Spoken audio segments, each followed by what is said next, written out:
trabajo final de grado, una tesis, tiene que tener claramente establecida una pregunta a la que quieres dar respuesta en el trabajo y una hipótesis.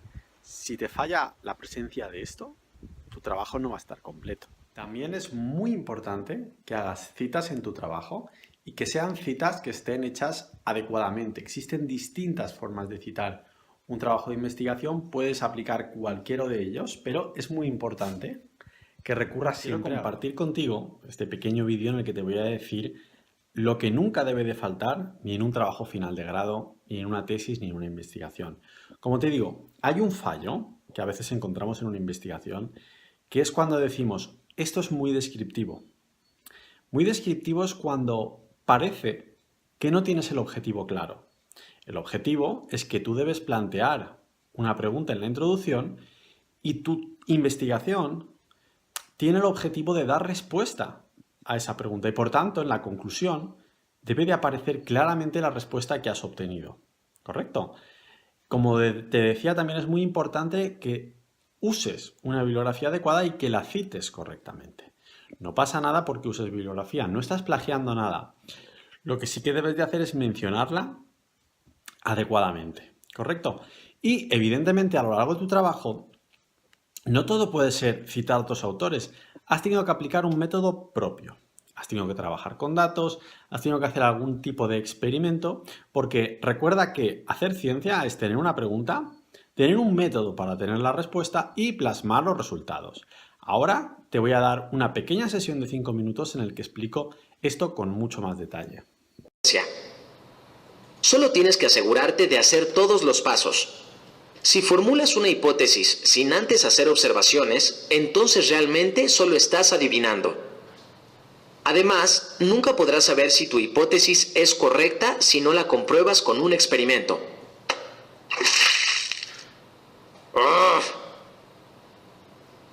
Fijaros una cosita, que es que, bueno, a ver que esto se va a poner y yo no quiero que se ponga. Fuera. Este ejemplo que os he puesto, claro, realmente es para ciencias experimentales, en las que yo estoy haciendo un experimento y puedo hacer un experimento. Muchas veces lo que hacemos es un poco con datos de algo que ya ha sucedido, los utilizo como si eso fuera el experimento. Es decir, bueno, yo ya tengo unos datos, tengo una teoría y con aquellos datos voy a comprobar si esto que yo considero que está pasando realmente pues se repite, ¿no? Las ciencias experimentales dan un poquito más de juego. Por ejemplo, pues yo quiero saber si una depuradora, cuanto más caudal, resulta que esto y lo otro. Pues yo voy haciendo distintos experimentos con distintos caudales y voy viendo los resultados.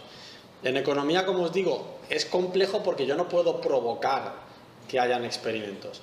Sí que es verdad, y esto se tendría que trabajar más en esta línea, que en microeconomía y en macroeconomía se trabaja mucho con economía experimental. Por eso antes os he mencionado a Giovanni Ponti, y a mí me parece un extraordinario mecanismo para comprobar cosas. Es decir, coger teorías que dice la microeconomía y hacer experimentos con personas simulando la realidad de lo que ahí está pasando y ver si de verdad esto es así o no es así. Muchas de las teorías que tenemos en economía pues se podrían digamos, hacer experimentos, sobre todo a nivel de laboratorio, con personas para ver si efectivamente funciona o no funciona, ¿no? Vale.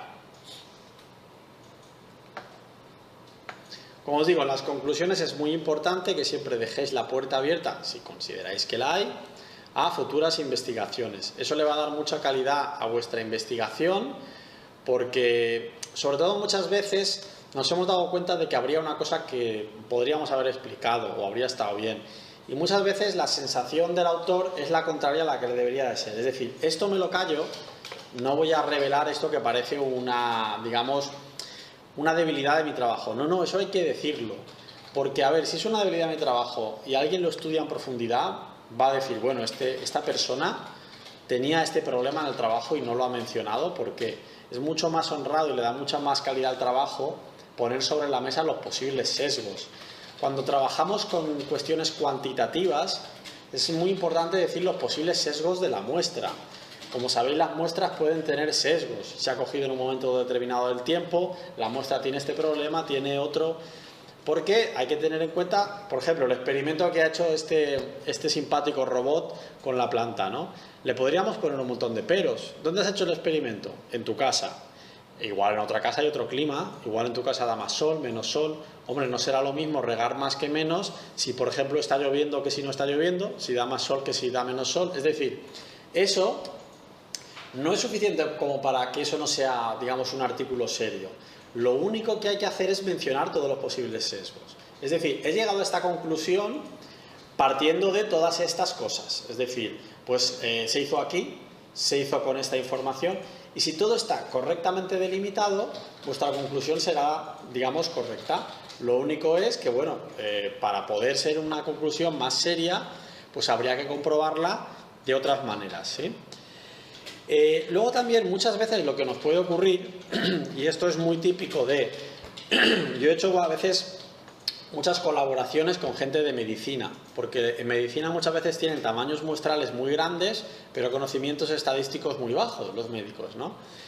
Y muchas veces algunos de los tratamientos que se están haciendo realmente es por mera observación estadística, pero una palabra clave, que en econometría ya nos habrán hablado de ella, que es la causalidad. Ser muy prudentes con A causa B, ¿vale? Porque muchas veces cuando uno hace un artículo científico ha demostrado una cosa y en la conclusión queremos decir A causa B, cuando muchas veces lo que deberíamos decir es he comprobado que habiendo A hay B, no estoy seguro de si verdaderamente A es la causa de B, o puede haber algo que hace que cuando realmente está pasando esto, está pasando aquello otro. Os pongo ejemplos, ¿no? Imaginar que yo tengo pues una serie de pacientes que tienen una determinada enfermedad y yo les doy un fármaco y ese fármaco tiene distintos componentes y al final descubro que efectivamente ese fármaco está curando a los pacientes, pero realmente es el fármaco en sí, es solamente uno de los componentes, es el efecto placebo, es otras cosas que tienen en común esos pacientes que no es el fármaco y que no estoy cayendo en eso. Es decir, realmente la conclusión siempre debe ser, se le ha administrado este tratamiento y efectivamente el resultado ha sido ese. Para poder decir A causa B, el experimento tiene que ser mucho y mucho y mucho más allá, ¿sí? Si no podemos caer en errores de este tipo. Imaginad que yo hago una observación estadística. Soy un extraterrestre, no tengo ni idea de cómo funciona el planeta, ¿no? Y me pongo a observar cómo funciona el metro y yo me doy cuenta que la gente cuando se levanta, oye, al final el metro se para y la gente se baja. Fijaros que si yo hago una observación estadística de eso, podría sacar una conclusión del tipo como si la gente se levanta, eso provoca que el metro se pare. No va de eso. Lo que pasa es que la gente sabe que el metro se va a parar, por eso se están levantando y efectivamente el metro se para. Esto es muy frecuente. A veces podemos sacar conclusiones de ese tipo y en realidad no es la causa, sino que hay otro factor ajeno que es lo que lo está interrelacionando todo y ahí está la clave de todo, ¿vale? ¿Por qué os digo esto? Simplemente las conclusiones prudencia. Es decir, podéis plantear esta cuestión que yo os estoy diciendo como una duda que puede haber. Es decir, he observado una relación entre esto, pero ¿es realmente la causa A es la causa de B? ¿O simplemente hay una relación entre esto y otras características? Porque eso puede suceder, ¿no? Como os digo, en muchas de las verdades universales que hoy en día tenemos en medicina, pues quizás no son así y en realidad se basan a lo que yo os estoy diciendo, de que simplemente se ha hecho la casuística, se cree que tal tratamiento genera tal efecto, pero en realidad el efecto puede venir de otra causa distinta, ¿no? Vale.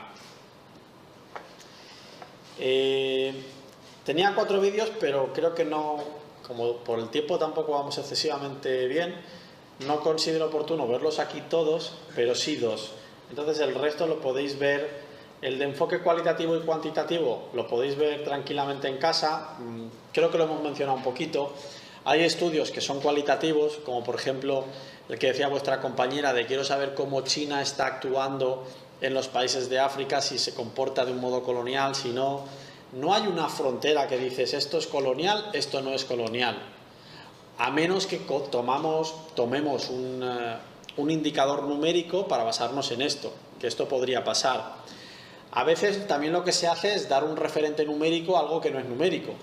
Por ejemplo, el otro día os dije que yo en un trabajo con un compañero que se llama José Antonio Miranda, igual alguno de vosotros lo conoce, queríamos ver si a más innovación a lo largo de la historia había más crecimiento económico. La innovación, ¿cómo la tocas? ¿Cómo la mides?